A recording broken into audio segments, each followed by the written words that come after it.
Buenos nachos, amigos, and welcome to another fine episode of Hallyujuku. I'm Petey Rave, your man with no plan. Here with me, as always, is my co-host, my co-compatriot, Brandon Cooper, aka King Cass. How you doing, Cass? Doing good as soon as I get my mic in front of my face. I'm doing good. We're gathered together to talk about East Asian pop culture, and as we always do, we're going to talk about some new releases, some music, what music has caught our attention this week. Cass, what music has caught your attention this week? For the first time ever, actually new music has caught my attention. So lovingly, there's a bunch of new projects coming out or whatever, kind of those late in the year set of projects, kind of the last few things you're going to hear about. So first up, a lovely release from Gayak, featuring Zion T and I can never pronounce that, called No More Makeup. Hotfelt. Hotfelt. It sounds German more than anything, but called No More Makeup. Now, everyone knows Gayak can rap, and so there's no worry in that. Zion T's smooth R&B that he does is always fucking amazing. But the thing that caught my attention about this video the most was kind of the cue for the shot in the video, kind of thing, which was really, really cool and interesting. Yeah, like the little reverse and how everything kind of how they laid out the shot and how they kind of transitioned and played around with the camera angles. You know, did the reverse, and then like the long take, and it was all really cool.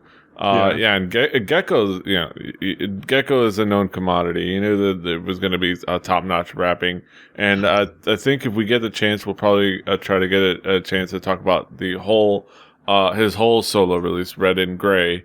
We got to kind of acquire that by our usual means. We'll talk about it in the future. But yeah, this song is pretty cool. And Hotfelt, Yenny, did a pretty good contribution to the song as well. And I like the singing, the rapping. It's all pretty top notch. And Definitely. Gecko. It just is one of those things like it's so well put together. And when you hear something well put together, it's hard to talk about how it's well put together, you know? Like, it's just like, you hear it and you know it's good, and you're just like, I don't know how to put it there, you know? But yeah, it's one of those things, like, definitely worth checking out. Such a good song. Yeah, it's such a cool beat. The beat really lays the foundation really well, and it's just something that everything Dynamic Duo and Gecko, like the beat work and how the beat work complements the vocals, always is just like so smooth and cool and so much fun to listen to. Very can do no wrong. Yeah. And but speaking yeah, can do no wrong. Another group that can do no wrong sometimes. Well, there's a few tracks I'm not super fond of.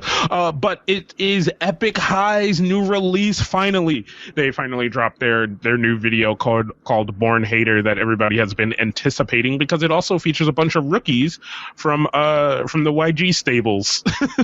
Finally letting some people off the bench over there. I don't know, like it's Epic High. I'm kind of a take for Epic High. Like, I've been coming to love Epic High more and more, and getting other people into Epic High as well. Yeah. So it's just one of those things that's really, really such cool. A fantastic song. Yeah, it's such a fantastic song. Like, from the core guys, Tableau, Mithra, DJ Two Cuts, They all, the beat that Two Cuts puts together is really cool, and like it's low key, but not like boring. Like, it is really cool and kind of old school style. Like, this is just a foundation for which the rap is going to shine. Tableau is fantastic. You got contributions from Benzino, from freaking Bobby, B.I., and also other fantastic rappers, and It's one of these. It's like Tableau and Myth aren't the best rappers in this song, which is some, like at least not in the song, but and which is not to say they aren't fantastic, but they have fantastic contributions from their guests, and it just all comes together really well. And and I'd say, and we talked about it earlier, before the show, but Kaz, I have to ask you, were you incredibly confused when you press play on this video with the whole vertical framing? Yeah, for a couple seconds I was like, wait, did I, like, for a second I thought, oh, did I click on a fan upload? Like I thought it was just audio. And then I was like, huh? And I was like, oh, okay, I get it. It's transitioning to stall, but they just never go to any other transition at any point. But yeah, no. And then the other thing you said, great contributions by the other people in this song, which is funny because it doesn't have a feature on this song. It just says Epic High, Born Hater, which is really weird. There's always, especially in Korea, they always love giving props to whoever helps, who's ever on a song. But at the point that I'm at, I've been getting to know so many of the people that are doing stuff with YG. So hearing Bobby and BI and all the other kind of cast of characters that are on here, especially Bobby, after watching Show Me the Money season 3, like, oh man, like it was just good to hear him like really get to work on a track. So, especially because I haven't been watching Mix and Match, where if I watched Mix and Match, I'd hear Bobby and BI more. Yeah, you'd hear them more, and they do contribute well. I did like the little nod to Master Wu on the show. Like, that's no. That's a no. That's no. If you don't know what we're talking about, definitely go. It's easy to find. Go check out season 3 of a rap show called Show Me the Money, which we talked about on this show, Hallyujuku, a few episodes back. So definitely something. And I have to catch up on that. I'm going to try to make sure I catch up on that myself. But yeah, Epic High, Born Hater, yeah, fantastic. But yeah, next up on the docket. Didn't put this in the news, I don't think. And I thought this was an interesting story, especially because, we're on the Epic High song right now, is the story about YG not letting Epic High record in the YG studios. Oh, yeah. Because he wanted them to keep their sound organic.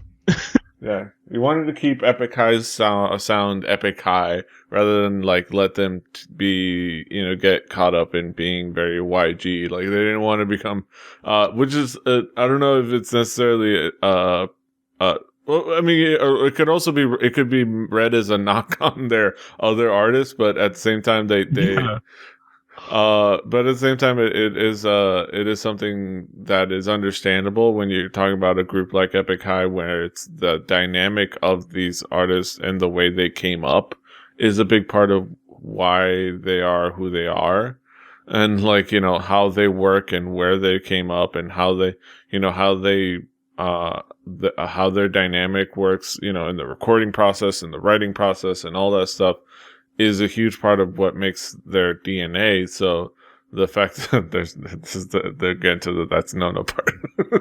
That's no. But yeah, that is a big part of who they are, and it's definitely understandable. And I like that. Yeah, but it is funny that in the part he also claims that he didn't ask them to bring in Bobby and BI or these other people. I'm like, YG, nobody believes you. Right. Nobody believes you. You asked Next thing you're gonna tell me is you didn't Puff Daddy them and lock them out the studio and make them walk 12 miles to go get you some kimbap. Yeah. But yeah, moving on. Next song. Look, there's no way around it. I wasn't not gonna pick the new Jay Park song. Like there's no way that me, the fucking like the lover of Jay Park was not gonna pick the new Jay Park song, Nana.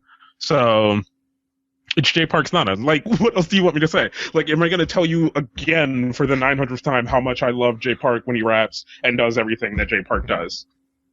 and his ridiculousness and his wandering around LA, just wandering into random house parties where there's some fine bitches and That's Jay drinking. Park's life, right? You ride around in a Lamborghini with hot girls and show up at a party with even more hot girls, and it happens to be an AOMG party. Yeah. But I do appreciate that he rode in, he drank and partied, and then somebody came by and was his guide to drive him around. I did appreciate the fact that he did show a very obvious designated driver. Yeah. I did Responsibility by Jay Park. Wait, what? You get to see a whole bunch of the other, knuckleheads that he rolls with who are awesome. You see Parker, aka Dumbfounded, over there, another LA dude. Well, not another LA dude, an LA dude. I forget that, Jay Park's a Washington dude. But, they're rolling around LA. Of course, you got to roll with Dumbfounded. And, more people just partying, and it's fun. And it's a fun song, and it's so cool. You got to love Jay Park. And again, I'll bring it up again. If we can get Jay Park to replace Chris Brown, the world will be a better place. Yeah. We'll mention that every time, Hashtag You're the Rapper, and then my thing. Replace Chris Brown with Jay Park. But yeah, speaking of Jay Park, we'll get to my part of the thing. So I'm going to throw in the Jay Park thing. A completely different type of Jay Park song thing. As well? Yes, the Jay Park, our old Park J Palm. The Jay Park was part of Immortal Songs. This is a really cool song. A show that I've talked about before, that I've shared a performance from before. Immortal Songs had a Michael Bolton special. A what? Yeah, that's a Michael Bolton special. Say that again? A Michael Bolton special. That guy. And he was there. And then they sang famous songs that Michael Bolton sang. Which was weird, I guess. I guess that's a thing. But what it did give us was some fantastic performances of some songs that have been famously performed by Michael Bolton. And one of them was Jay Park singing "When a Man Loves a Woman." And of course, with Nana, we got a song where showing off his hip hop skills. And this one, it's just him, a microphone, showing up how well he can actually sing. And he does a pretty good job of just straightforward singing the song as a ballad. And then in the middle of it, he decides, well, it's remix time. And actually kind of it does a really cool performance. And there's Hyorin biting her lip, because she's, the thirst is real.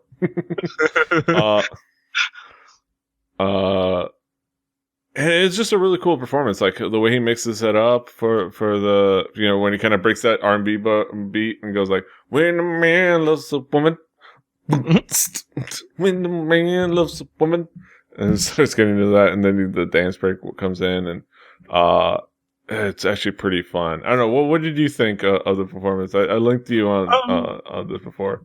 Yeah, I thought it was really good. Like I like Jay Park singing. Is not his strongest suit. Like he's not the strongest singer. Like he couldn't survive on that alone. But he is a really good singer. So like I really liked it, and I like the fact that he went with what it was, and then he put his own little flavor on it. And Michael Bolton seemed to appreciate it as well. Yeah. Sitting there, being all Michael Bolton. Really? Michael Bolton? Is that a thing? Of all things.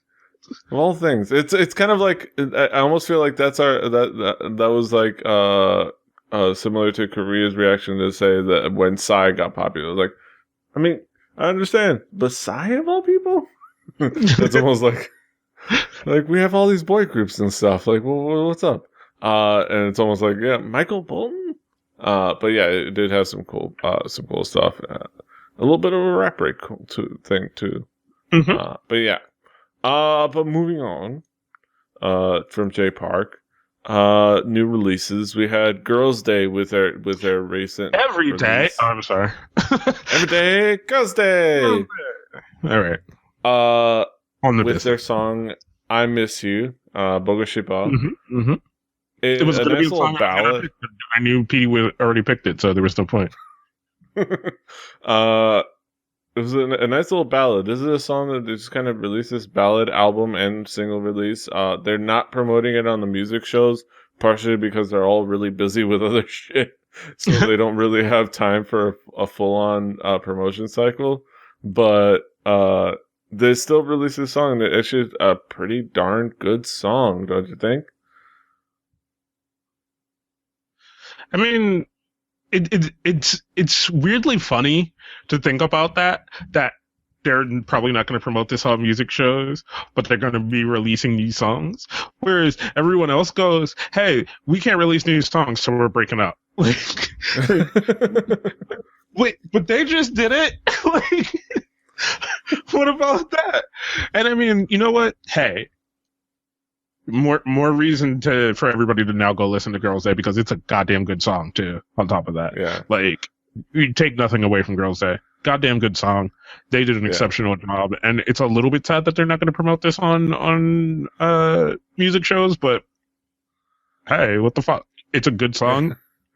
You know, it's going to get promoted either way. So, and you're going to get to listen to it, and you're going to hear it on the radio and stuff like that. But I mean, it just does draw that position that like, well, everyone else. It's because it's like, well, we're kind of busy, you know. I've got the drama, she's got the variety shows, like, you know, it's like, oh, they're super busy. But yeah, you know, the vocals work really well. Like, Hiedi getting, some of the spotlight on the vocal tip, you know. If you know Girls' Day, you know Sojin and Mina are the stronger of the four as far as vocals, with kind of Yuta be holding down kind of the rapping. But he had it actually featuring and actually doing a pretty good job of being, you know, the vocals, you know, her fantastic performance. Mm-hmm. It really does, really done well. It was a really fun song, really cool song, really not so much fun, but like really cool and musically well done as a kind of a ballad, and nice and dramatic music video. It's nice to have a dramatic pillow destruction. Dramatic pillow destruction is always interesting, because you never see it. You never see dramatic pillow destruction. You always see, like, you see the pillow fellows flying. It's because there's a pillow fight and they're being cute, but she's angry. She's gonna destroy that pillow, rip it apart. Yes, emotion. The feathers of emotion. But yeah, Girls' Day. Every day, Girls' Day. But moving on, because I hope nobody thought I wasn't going to talk about this. Yep. Because if you know me, you know I love Crayon Pop, and you know that I was anticipating Crayon Pop's subunit. I was anticipating the full album, but we're going to have to wait on that. But I was anticipating the Crayon Pop subunit, Strawberry Milk, and the release of their video OK. And it is fantastically infectious and so much fun and so cute and fun and adorable and catchy and like earwormy, and the video's fun, and it's all adorable and cute, and the girl and the twins are cute, and Strawberry Milk. Okay. La la la la la la la. Okay. La la la la la la. Okay. What did you think, Cass? I'm not the biased of Crayon Pop and the stuff like you are, but I thought it was fun and cutesy and kind of silly, and it just kind of fits in with their style. It's not so much a difference as is like Orange Caramel and After School. Like, you know, this fits into that Crayon Pop universe that they are kind of creating. So, you know, it was fun. Yeah, it was really fun. Like and yeah, right up there, alley. And I'd say I think my favorite like descriptor for this was though I'm not as well versed in in what they're talking about. In when they say this, but they did say that it reminded. I think some commenters say that it reminded them of every slice of life anime opening theme I've ever heard. And I have to ask you, Kaz, is that an accurate descriptor? It does come across a little anime themey. Yeah. It's very. I think they did sign to Pony Canyon recently. So I think it's done really well. It's very kind of old kind of nostalgic '90s, early aughts anime themey. Super fun. So it's perfect to tide me over until the full Crayon Pop album. Plus, they have a couple other cool songs on the little mini album, including a couple of ballads too, which is interesting. Which kind of goes to showcase Choa's singing abilities, which she has plenty of. I actually got to listen to it, and I actually really enjoyed it. But yeah, Strawberry Milk, Dakiuyu, Haiting, adorableness. But that's it. That's it for what we've been listening to this week. We're gonna get into our headlines now. Headlines. So join us over there. Watch it, please, or just don't go away. Don't go away. Come back. I know we gave you a lot of awesome music, but you gotta come back for more. Yes.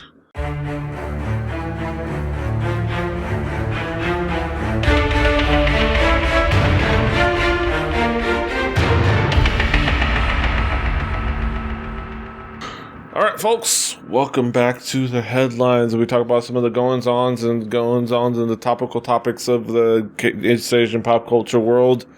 Let's get started.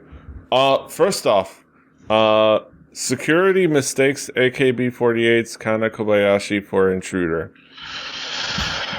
On October 13th, AKB48 theater security did not recognize group member Kana Kobayashi and attempted to kick her out of the building, believing she was an intruder.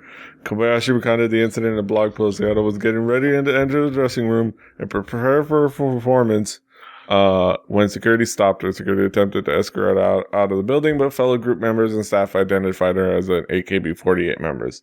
No word if the security's response was, "Damn, there's too many of these bitches to keep track of."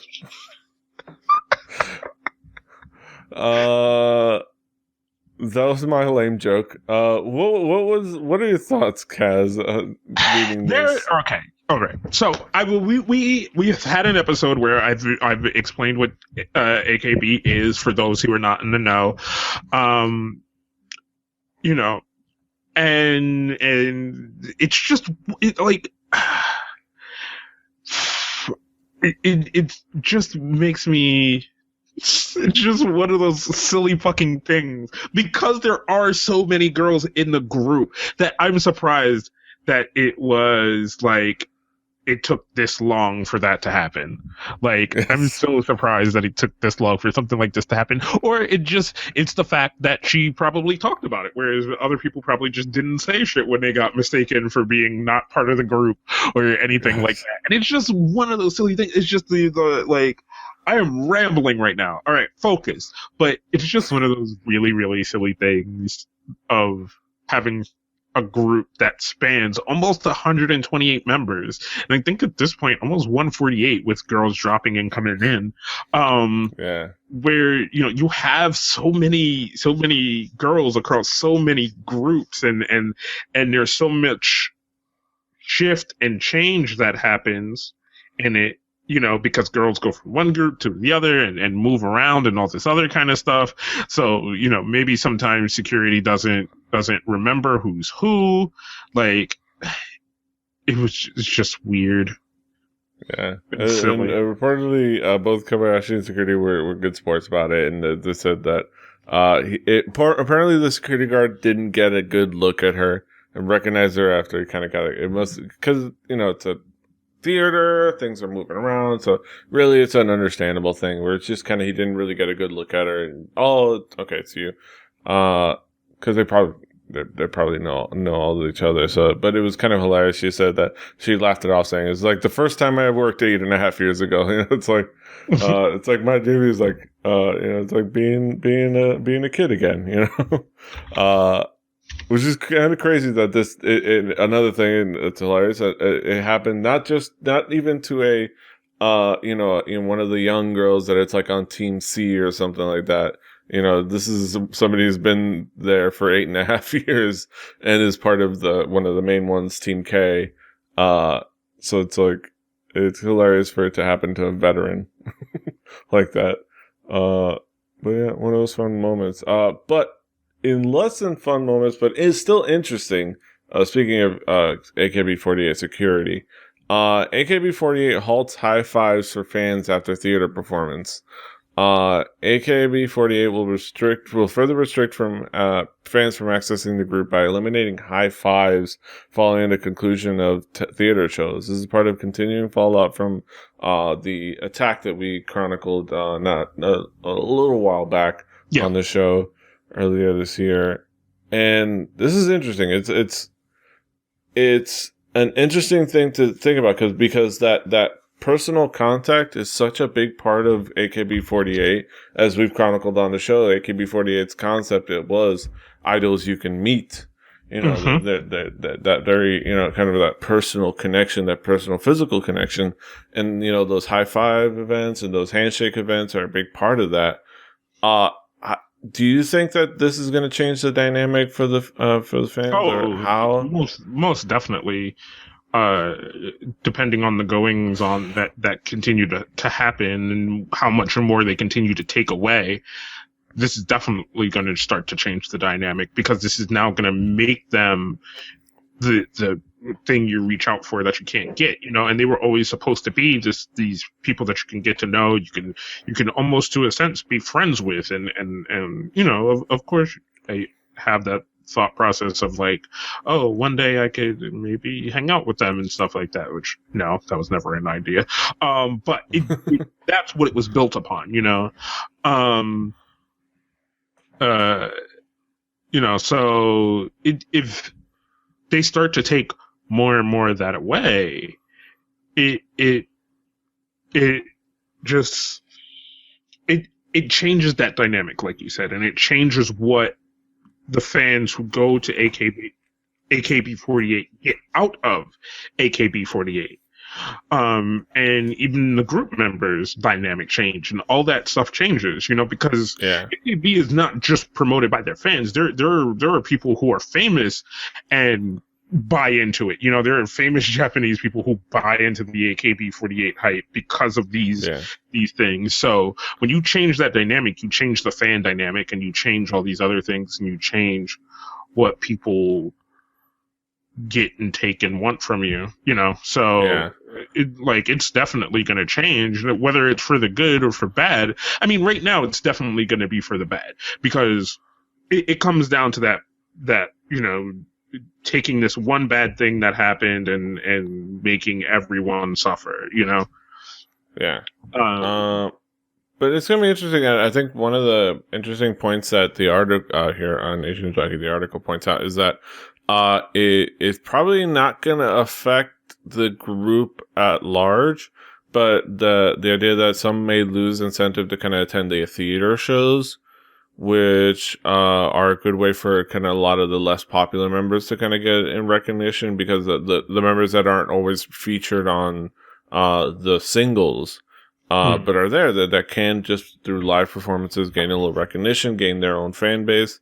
If that affects attendance of the theater shows, that could affect the less popular members, the ones that aren't, that are trying to grow, trying to get, break in to kind of the top tiers and trying to break into being featured on the singles. So that'll be interesting for sure. To see how that plays out. Again, even for me, as somebody who isn't an avid AKB48 follower, even I find that even I can appreciate how interesting how this could make things as far as watching the dynamic change and watching kind of, reading the tea leaves, as it were. That will be interesting. But hopefully, hopefully it doesn't hurt them, and hopefully it's. I like the idea that they're at least taking some consideration to the fact that that their safety and health is important, at least in general. Whether this is exactly the right thing to do in that regard is up to debate, but at least the fact that they're taking that into consideration is a good thing. But yeah, hopefully good things for AKB48. But moving on, let's go back to Korea. We took a little trip to Japan. Now let's go back to Korea. And talk about YG. I'm already mad. We're going back to old school Hallyujuku and getting into some YG talk. The YG basis. The YG update. Yes. CL set for US debut. Well, let's talk about. Okay, so there's a couple of things going on with YG this week. The first big thing was this is one headline. I'm not gonna read the whole things because let's talk about them part by part. CL set for the US debut. Right. CL's planning on making her US debut. The plan is according to because they didn't media originally reports. Plan on debuting them as a group, but no, I'm sorry. Go ahead, continue. Yes. She will be managed under Scooter Braun, who not only manages Psy, but big stars such as Ariana Grande, Justin Bieber, and others. So he's got the clout, he's got the pull. Her solo debut was highly anticipated, full of expectations. As known that Scooter Braun was not only impressed with CL's unique fashion, but her rapping abilities as well. This is going to be interesting because this could go a lot of different ways. They could try to market her as like the Asian Iggy Azalea, which, like as this article points out, which I don't know if I'm necessarily happy with that idea. There's definitely potential for good success. Again, like I talked about with Ailey last week, I believe it was last week. CL has a lot going for her. She is a incredibly attractive girl. She is hot as hell. I love her. She is incredibly charismatic. She carries a lot of stage presence. The only really, her and GD are like the only idols that legitimately have stage presence. She can command a stage. She can get your attention. She can get the attention of anybody that is on any stage with them not even knowing who she is. Like you pay attention to her. So she has a lot going for her. The key thing is going to be if they allow her to write any of her own lyrics. Because if they do, then it will be bad. and not bad as in meaning good, but bad as in meaning bad, I'm sorry, I had to. No, okay. You have to. So here's the thing, right? Here's my take on this whole situation. The solo female rapper is becoming pretty big in America again, right? Especially with like Iggy Azalea, Ariel and Grind, which doesn't really rap, but does a lot of other stuff or whatever. And just the solo female thing is becoming a really big thing again. Nicki Minaj. So I think they're trying to see, like, YG always wants to play catch up with something when they have that's really K-pop in general. K-pop in general. But YG is one of these kind of things that exist that they have a really good opportunity and a really good chance to be able to just like be at the forefront of something. And if they release their group kind of as it is supposed to be and as it was supposed to be and just do their fucking songs in English like I have talked about time and time again, I think they could have a really good showing. But I'm not sad about this but it does bring up a lot of other questions, which leads us into the other headlines. Yeah, so the other parts of the headlines, Minzy removed 21 from her identities on SNS, on her social network sites, whether it was like 21 on her Instagram. Mm-hmm. She went from Minzy21MZ to _Minzy_MZ. On Twitter, she removed the 21 tag from her bio. And just kind of and removed parts. Shortly after everybody noticed, they went back onto her on her profiles. And then YG released a statement saying that, there was a misunderstanding, it was a coincidence or something like that. It is not nothing that she did this, because you have to do things like parts of your bio don't just magically disappear. If anybody has a Twitter or Instagram, and changing your Instagram handle isn't something that happens like by a virus or something, or just by accidentally clicking something. You have to do things. So can you read the tea leaves on this? What do you think happened and didn't happen, and what do you think is the mindset? Because I'm thinking it's just like there was something that happened behind the scenes that she was reading on that she thought she was going to be able to get away with quietly. So I think, one, they thought they were going to get away with it quietly. Two is the possible preparation for maybe something like what's going on with what is the other group? Spica, right?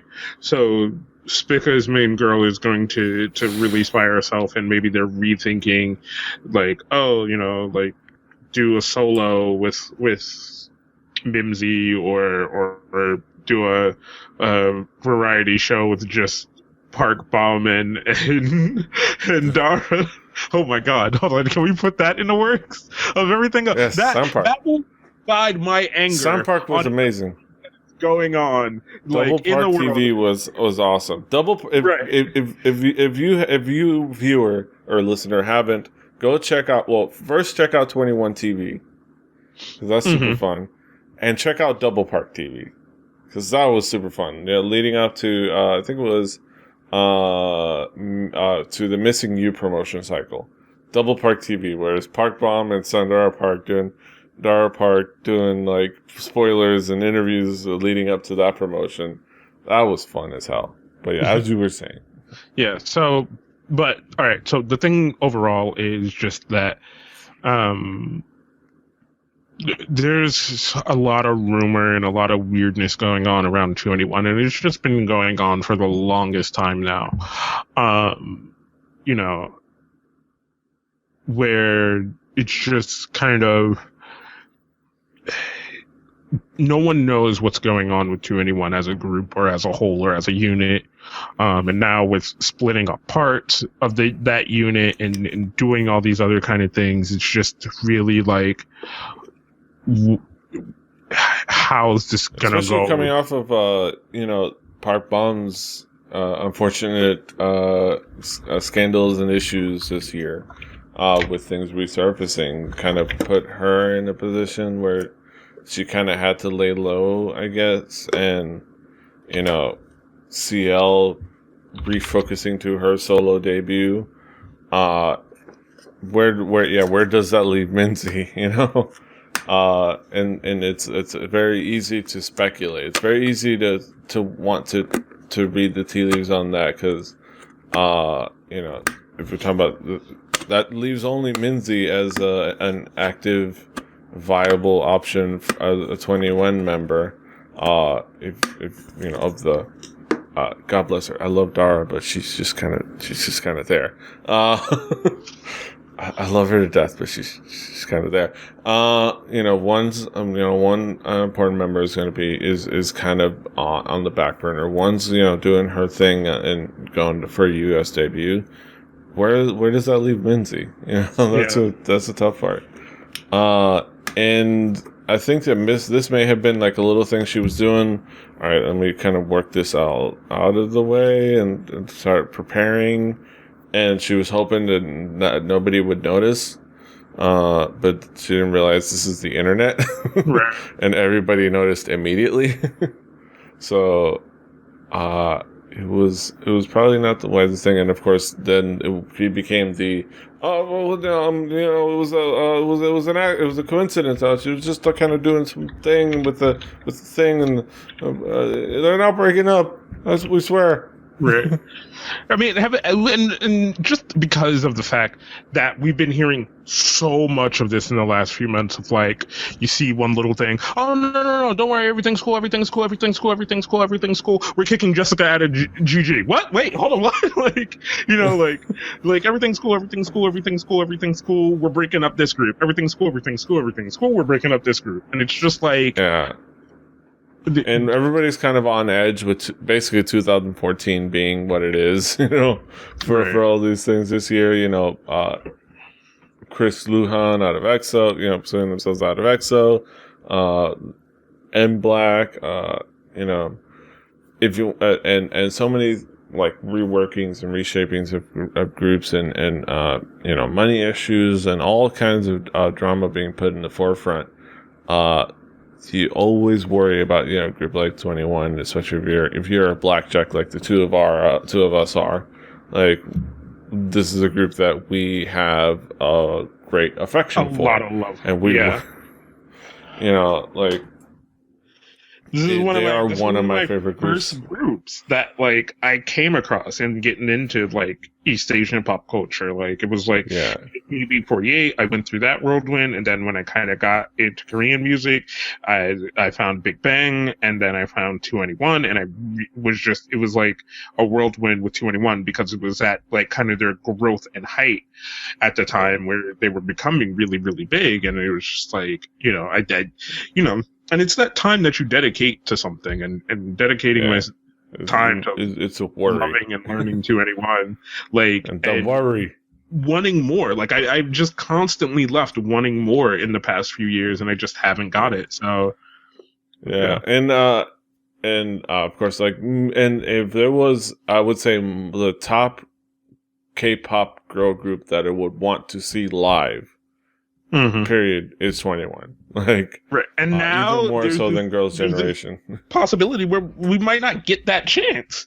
Yeah. Like, what to think about that there's that possibility that you could not see 2NE1 live. Yeah, and of course with all and it's not just one little thing. It's the fact that there's those those things. Half of the group is getting into their 30s. I mean, the other half of the group is in their early 20s, but that's kind of the weird thing. Half the group is about to be actually at this point in their 30s. So, and we know kind of how the timeline, how the shelf life is for K-pop artists, and it's hard, it's tough to say, but that's kind of how it is. And the fact that YG is now getting ready to debut their new girl group, at least supposedly, allegedly, they are getting ready to debut their girl group. Even though we've also gotten word that they've already even recently got another member leave the group a few months back, but they're going to try. I guess that's probably a big part of why they've been set back. I don't know if this is the group that was at one point called Pink Punk, or if this is another group, or if they've been changed their name, but there's a couple of members that are confirmed. I believe Jenny Kim and Kim Jisoo and Jenny Kim are the two of the confirmed members. No word on who else is going to be part of the group, but apparently they're recording a debut track and they're in their final stages. Of course, this is YG, so, but this is not from YG. This is from Star News and an industry insider. So it's it's not from YG's mouth, so you can trust, a little more. Isn't it sad that if you hear a rumor about something going on at YG, then it's probably true. But if you hear something from YG, like from within YG or from YG himself, it's most likely not true. like, like that weird, like, and kind of sad. Yeah. Kind of sad. I don't know. What can you glean from at knowing that information about what this means for this group and what it means for 21? It makes me a little bit scared that there may be movement going on, because that's YG's new favorite thing is the word shuffle, Yes. over there. Mix and match. Mixed and match and the stuff with Winner and all that kind of stuff and all these other programs that he does. Like, he's kind of fond of these things. So it kind of slightly makes me worry. Yeah. I think we can hope for the best, but we're gonna have to see. As things play out. We can only hope for the best, and and we know what we're gonna get. We're gonna get entertained by CL's US debut. Mm-hmm. That's for sure. Either it's gonna be really good. So it'll be fun. It'll be a cool song. It'll be exciting to see her succeed, or it's gonna be hilariously bad. There's no in between or other option. It's gonna be really good or hilariously bad. And either way, it's going to be incredibly entertaining. It's going to be fun. We're just going to have to see the lyrics by credit. Because you know what? YG, just ghostwriter. Just get yourself a ghostwriter. Just do it. Just get yourself a ghostwriter. That's the important thing.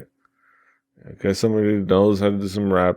Don't make her be like hard and gangster, because that would be or do either don't or do because that would be an instant death knell if she does she goes to try hard, she's done.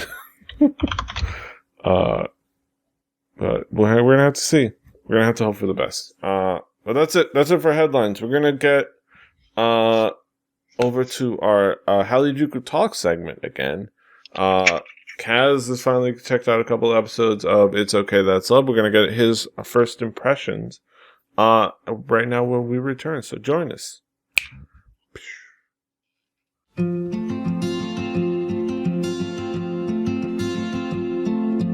Let me go. I don't want to be your hero. I don't wanna be a big man.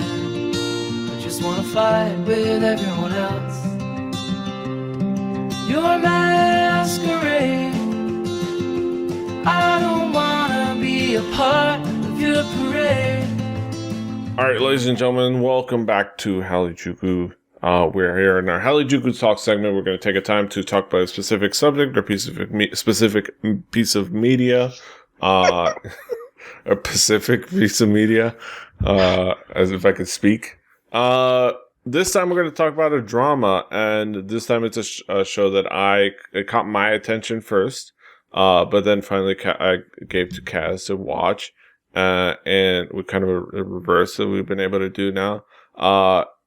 And Kaz has finally watched the first couple episodes, and so it's a show called It's Okay, That's Love. For a premise of the show, it's starring Gong Hyo-jin. Yep. She of Pasta fame. Opposite Jilin Sung. He of, I guess, various other things. Also starring Sung Dong-il of the Reply series, and a few other things. Lee Kwang-soo, our boy from Running Man. Quite a few other cast of characters, including Dio of EXO. Do Kyung-soo, playing a very cool, interesting role that you'll get to experience as you experience more of the show. The premise of the show is pretty simple. It is a mystery writer, best-selling author, pretty famous, a best-selling mystery novelist / radio DJ. suffers from obsessive compulsive disorder, and then Jang Jae-ol. Then Ji Hye-soo, played by Dong Hyo-jin, also happens to be a psychiatrist in the first year of her fellowship.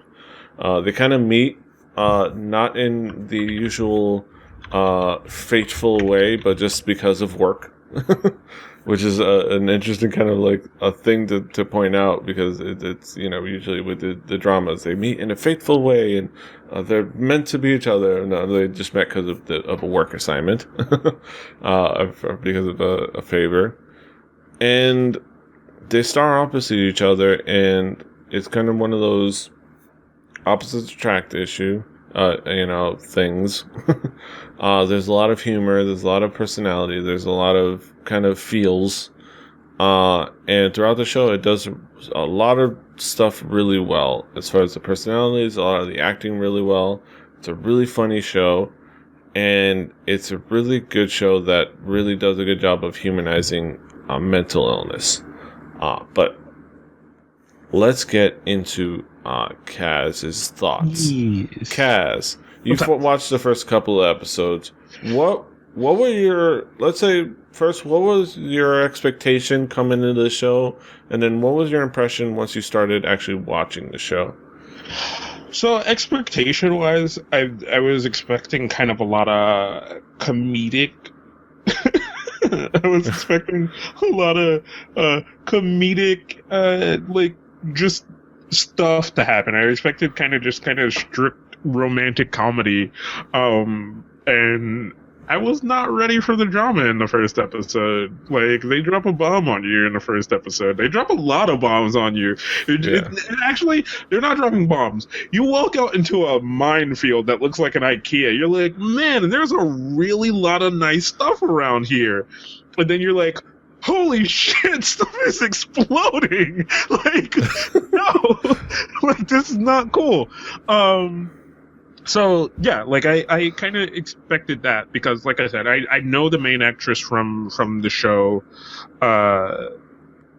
Pasta, is where I originally saw her and got to know her, fell in love with her, amazing actress, and it was just one of those things where, like, as I watched more and more, you kind of get the little kind of quirks in the characters, whatever. She's obsessively into what she does or whatever, and she's really smart, but has her vulnerabilities. And you have this dude who thinks he's the smartest guy in any room that he walks in, and is always looking for a way to get a leg up on whoever else is in the room, like, even if he doesn't know that they're a smart person, he's already looking for a way to get a leg up on them. But kind of, and then Korean drama kind of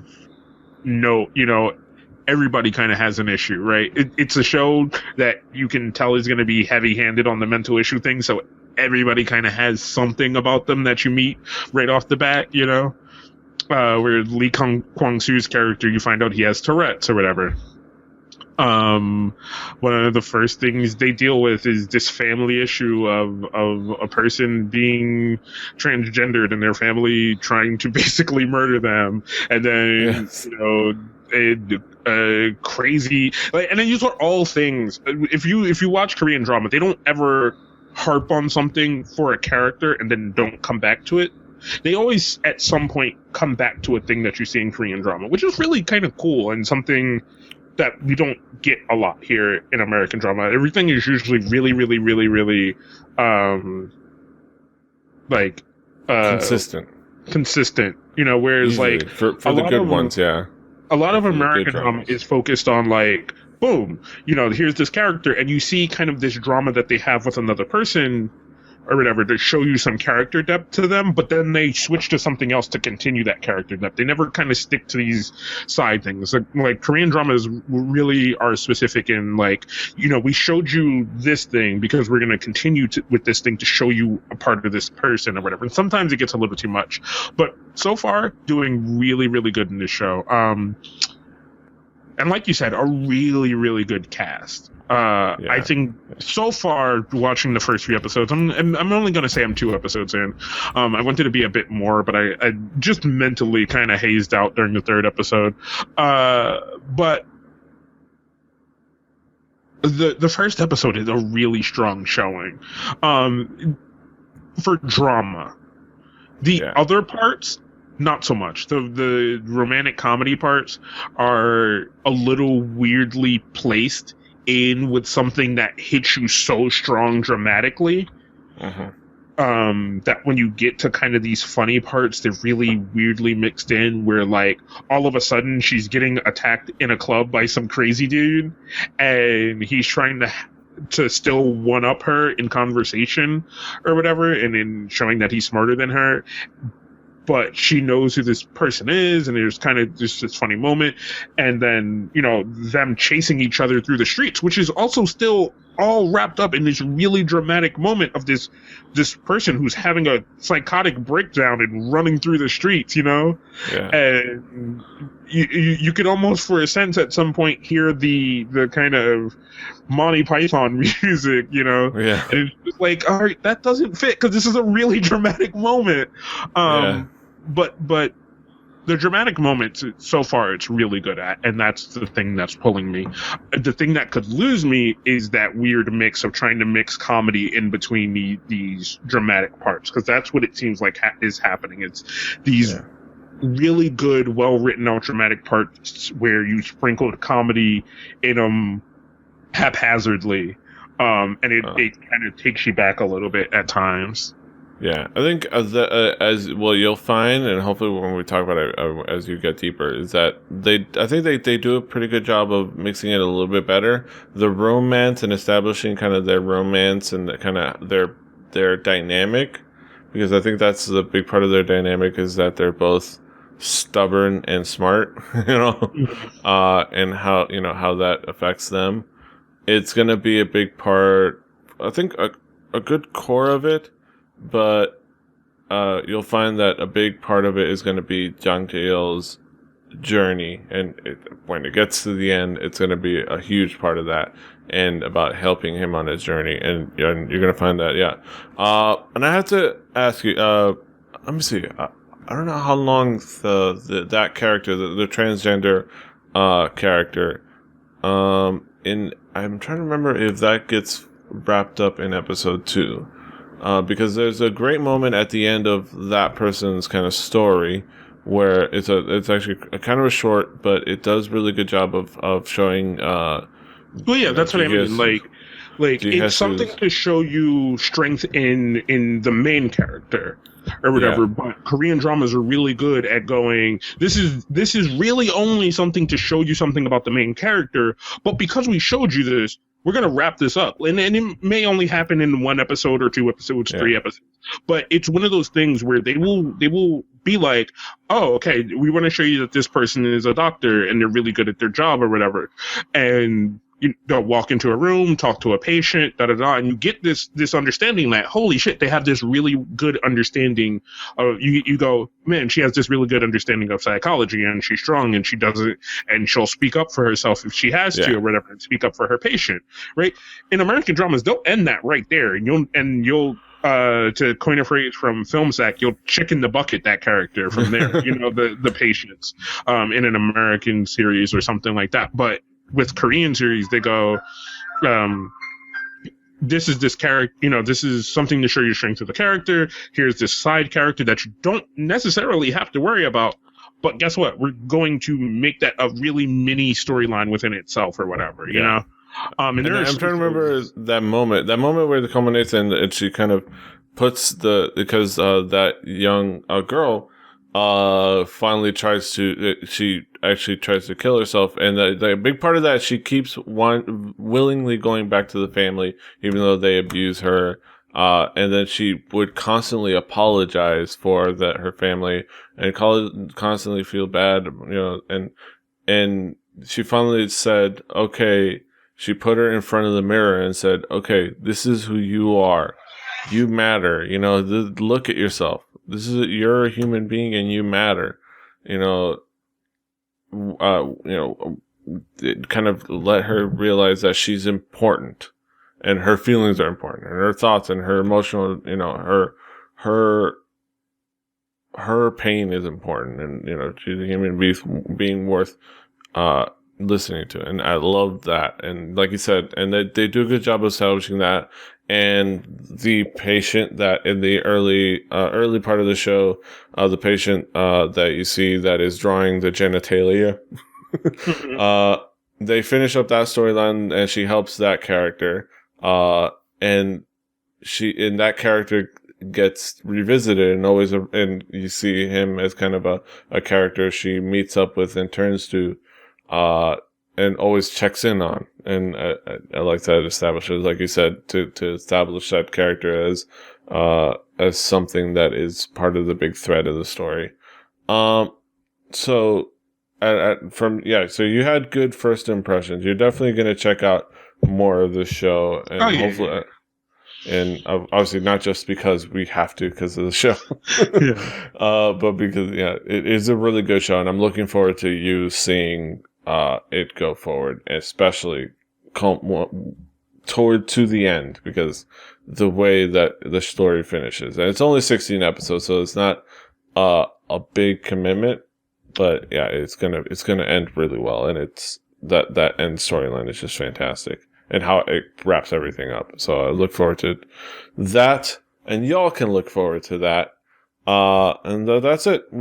It's okay, that's love. If you want to check it out on Drama Fever. And consequently also on Hulu Plus, if you want to watch it on your TV. Never going to get that Hulu fucking ad money now. Consequently. Well, because Drama Fever is a channel on Hulu, you know? It's right there. Check it out on Hulu Plus or Drama Fever, whichever you prefer. Hulu Plus. But go check out It's Okay, Let's Love. It's an amazing emotional journey, and you're going to love it. And we're going to talk about it more thoroughly in the future once kind of Kaz gets a chance to kind of check it out more fully. But that's it. Yep. That's it for our episode of Hallyujuku. Kaz, what do you got going on in your neck of the woods? Nothing much. Check out the usual links, about.me/KingKaz for your Twitters and Facebooks and Google Plus and all those fun, awesome things that it likes to promote. Mm-hmm. About.me/PDRave for all of my links. PDRave and KingKaz on all the other social networks. Hallyujuku on Twitter. KPopPodcast.com or Hallyujuku.com. Rebelli.net for all the other shows. iTunes, Stitcher. Share, like, subscribe, give us some reviews. Let us know how we're doing. Until next time. Hasta los huevos. Fighting. Boing, boing.